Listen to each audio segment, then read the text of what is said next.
Hey there, it's Leona. Welcome to Zen Mindfulness Shodo. Today, we're gonna practice Shodo meditation while focusing on the Katakana character for E. So, let's begin our beautiful journey together.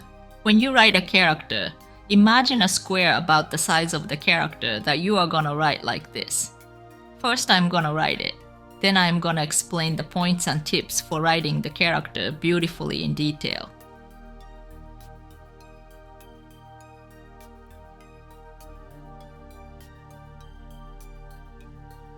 Let's explain the process. The first stroke begins from a point a little bit above and to the left of the center point of the top right square. After a slight pause at the starting point, draw a line downward to the left at about a 45-degree angle, curving slightly downward. The line gradually thins as it descends towards the bottom left. Instead of maintaining the same thickness and stopping at the end like this, start with a slight pause, and then taper the line as you curve downward. The end point should not go below the center point of the bottom left square, but should be lower than the middle horizontal line. Ending around this area will create a nice balance with the second stroke. For the second stroke, begin at the point where the middle vertical line intersects with the first stroke. If you've drawn the first stroke to a good length, the starting point of the second stroke should be at or slightly above the midpoint of the first stroke. Starting below the midpoint of the first stroke can make the overall character look unbalanced. For example, if this is the first stroke and the midpoint is around here, starting from a lower position would look unbalanced, starting from about the middle.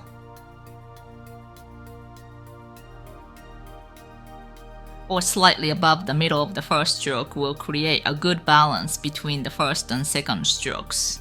Since I was able to draw the first stroke to about this length, I can start the second stroke right from the middle vertical line, which puts it slightly above the midpoint of the first stroke. From there, draw straight down along the middle vertical line.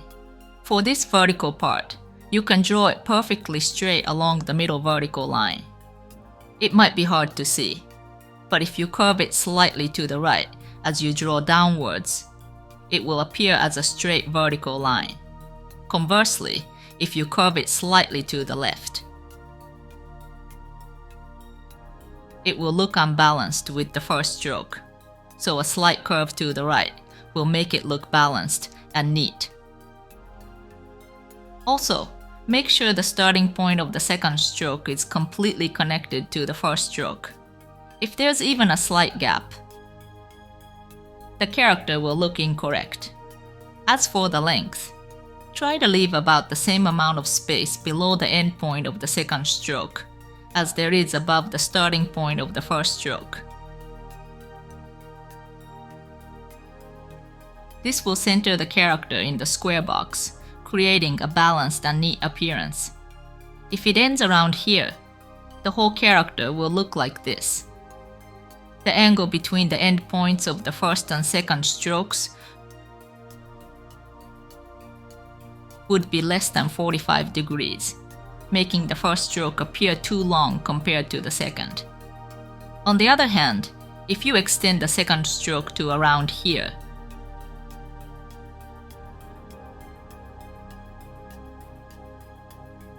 the angle between the endpoints would be too wide, making the second stroke appear too long compared to the first.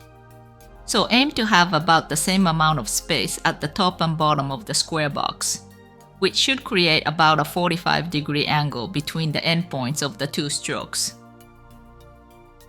If you practice with these points and tips in mind, you should be able to write a beautiful character. Why not try practicing with these points in mind? The key points and tips for writing katakana neatly, as explained in the video, are concisely summarized in this book.